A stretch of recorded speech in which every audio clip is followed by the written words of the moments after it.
That's how long it took for Ben Johnson to blow away the field in the 100-meter dash at the Seoul Olympics, breaking his own world record, shattering the hopes of his hated rival Carl Lewis, and bringing an entire country to its feet. John Darby watched the gold medal performance with some of Ben's friends. A smoky Scarborough bingo hall might seem an odd place to visit the night of what some say is the race of the century.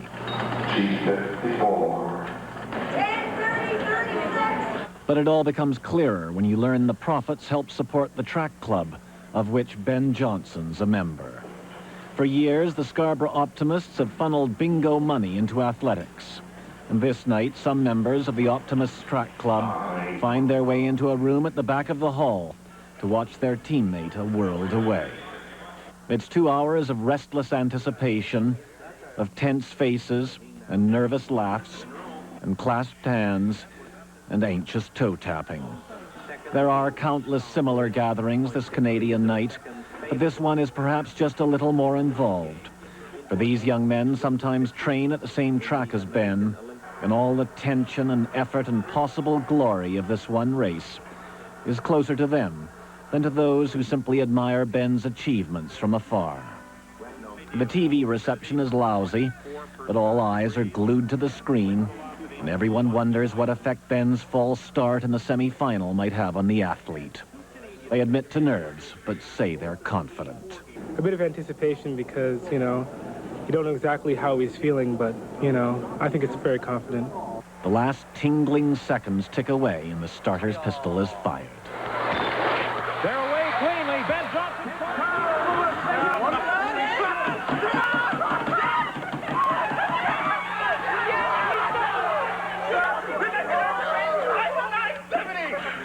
Oh my God! Oh my God!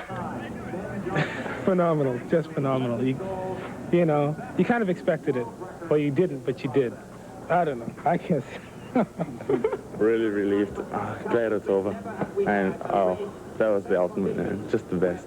I almost cried. I swear to God, I almost cried. I was just so happy, and my adrenaline was flowing like I was running, It is a night to be Canadian, and the cluttered suburban bingo hall just above a supermarket is seventh heaven. And even the most devoted of bingo addicts slip briefly into the room to rejoice in the replays of a Scarborough man who has created athletics history. John Darby, Global News, Scarborough. Bill Bird will have more on the big race, along with today's Olympic results later. Bird, what's a race? You know what, there's one thing I didn't like about it, and that was the fact that when Ben got up for the national anthem, they played half our song, half our national anthem. I mean, I don't want the $1.98 version, I want the full flavor, right? Especially if it's our only gold medal. Exactly, exactly. Anyway, Carl Lewis raced the race of his life, but Ben Johnson was simply awesome. In what goes down as just about the greatest day in the history of Canadian sports, Ben coupled his usual lightning-quick start with a blazing finish that left Carl and the rest of the field in his wake. And if Ben says he can go even faster, who are we to doubt him after one of the most electrifying performances ever in the international arena? Let's look at it again. We certainly are not going to get tired of looking at this. Ben Johnson with that, as we said, a great start. And this is where he died, of course, in Zurich, but certainly not this time because he did an awful lot of training at the 200-meter distance to keep his endurance up. And here it is again. This is the crucial part of the race. Ben just kept turning it on, went into another gear, and as a result, he wins the gold in world record time of 9.79 seconds. And number one is Ben Johnson, no doubt about it. All right, from there we go to the pool, and this is the men's 200-meter butterfly.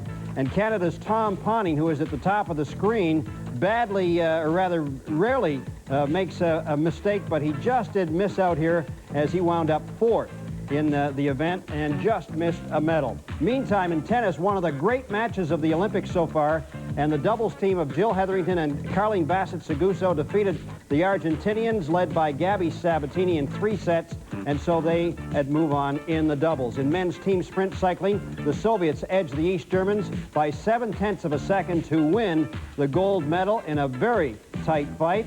And let us now go back to the pool as Canada comes in for their second medal of the game. This time it was a bronze in the women's individual 4x100. Actually, it's the 4x100 medley relay. Lori Mealy, Allison Higgs, and Jane Curran, the anchor, Andrea Nugent, and East Germany ended up taking the gold. And so, to the medal standings we go. The Soviets on top with 25 gold, 53 in all. East Germany, U.S., Bulgaria, Hungary, Canada, 1-1, and hopefully that will add up a little bit more tonight. All right, let us turn to baseball, and the Blue Jays and Expos are both in action tonight. This afternoon, Yankee Stadium, the New Yorkers pulled one. Ben Johnson in lane 3, that's lane 6 actually, third from the bottom, and he runs away with it. Ben Johnson actually slowed up a bit at the finish line. He later said in the press conference that he probably could have finished in 9.75 as his family back in Toronto went absolutely nuts. And hey, why not? Johnson slowed up just a touch at the line. There's Carl Lewis burying the hatchet, coming over to congratulate Ben Johnson. 9.79, almost unbelievable. And Ben Johnson then a victory trot around the track with the Canadian flag. And we'll give you another look at that race and watch Ben Johnson.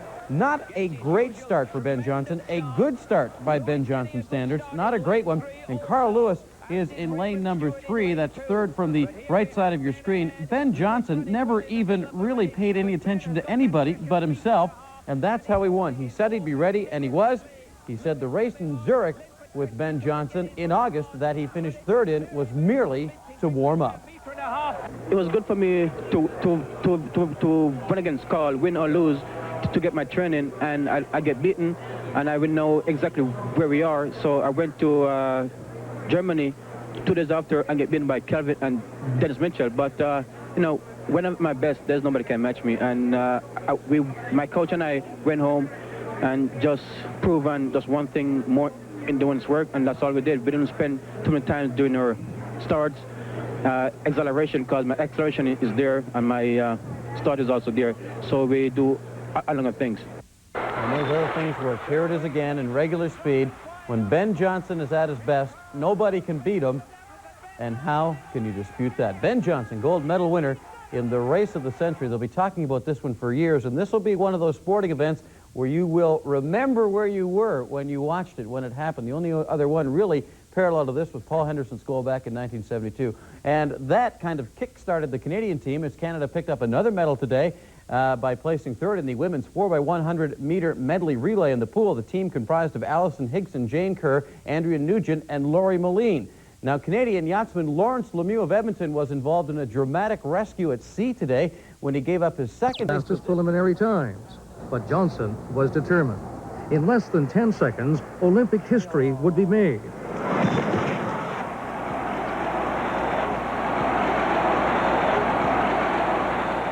For the first time, 4 men broke the 10-second barrier. Carl Lewis could only watch as Johnson pulled away. It was a new world record, an incredible time, 9.79 seconds. The Canadian fans went wild. The last time a Canadian won the 100-meter dash was 60 years ago when Percy Williams struck gold in Amsterdam.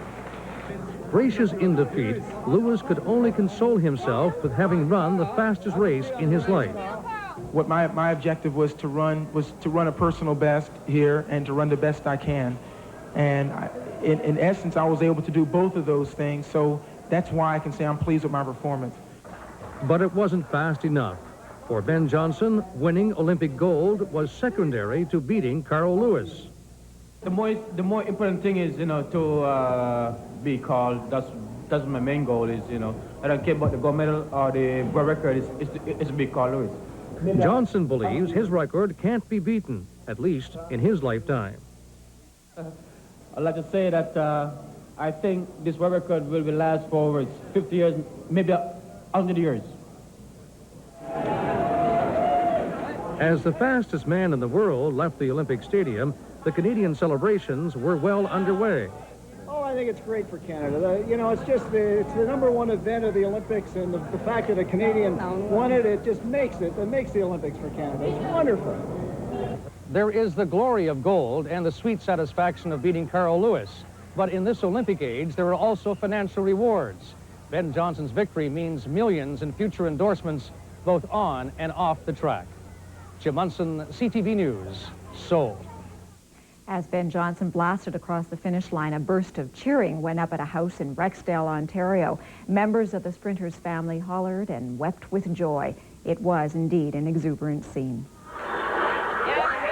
night, the Johnson household and other houses across the country went on into the wee hours of the morning.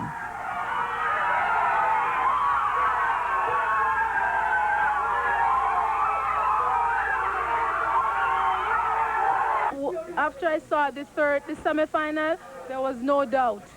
No doubt at all. He told me he was going to do it, and so I had to believe.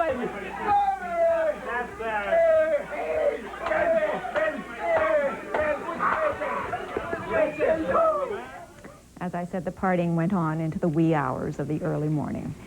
Late tonight, our reporter Jim Munson caught up with Ben Johnson at the athletes' hotel room in Seoul. Ben Johnson, congratulations. It seemed to me that you were still the underdog going into this race. The perception inside the stadium, you were the underdog, yet you're the world's fastest man. Did you feel at that time that you were the underdog? Yeah, a lot of pressure been off me, you know, since I lost those 2 races in Zurich and 1 in Germany. A lot of pressure come off me since that, and I know exactly where I were when Carl beat me, so I got to go home and work on a few things. What about this rivalry between you and Carl Lewis? How intense was it, and how intense is it? Well, it's not really a rivalry. It's just everybody's want to be in the more man in the world, so everybody's trying to do their job, and hopefully I come on top. There was a lot of, seemed to me, bad press upon your arrival here. How do you react to that? That people describe you perhaps as being a bit sullen and you were angry when you arrived and that sort of thing. Do you think that you were treated fairly here? Well, well, when I first came on the plane, we're trying to get everybody on the side, you know, where they could take a lot of pictures and stuff and don't involve any process of me walking through. And it was a very tough year for me, got a lot of injury and stuff, so I didn't want to get injured again. So certain guys come in my races, push me away. Just simple as that. Mm-hmm. You're a millionaire, I understand. How much is that race worth to you for the future? I don't know. I can't say until when everybody wants to talk about business stuff. I'd like to talk just briefly about your mother, and how important is your mother in motivating in your life? Well, she has 6 people in the family and stuff, and I'm one of the second to last, and I want to give her a lot of things she hasn't been given before, and I want to see that she enjoys herself, and I'm trying to do the best for her family. One final question for you, Ben. There have been many theories from sports scientists what makes you run so fast. Do you have a theory why you run so fast? It's a gift. Coming up later in this newscast, John Turner remains confident despite the public opinion polls. Johnson's magical performance in the 100 meters. In 9.79 electrifying seconds, he broke his own world record, humbled his American rival Carl Lewis, and brought the whole country to its feet. John Darby looks again at the big race from the perspective of some of Ben's friends. A smoky Scarborough bingo hall might seem an odd place to visit. This is a no-hitter with 2 out. In the bottom of the 9th for the Blue Jays must be the full moon. We'll get to that story in just a moment, but first, let us check out Olympic happenings and the medal standings in Seoul. We know about Big Ben's medal, of course, and we got a bronze in the wee small in the women's individual medley relay. The Canadians at the top of the screen will finish 3rd. East Germany wins the gold. The Americans win the silver, and boom, there we go with the bronze. And receiving their medals from left to right are Laurie Meelan, Allison Higson, Jane Kerr, and Andrea Nugent, Canada's 2nd medal of the 24th Olympiad. All right, from the pool, we'll stay on the water, and this time we'll go to rowing. Big disappointment coming up here. In the 100 meters. Now, tonight, Florence Joyner-Griffith has won the ladies' 100 meters in a time of 10.54 seconds. She was an easy winner in that today.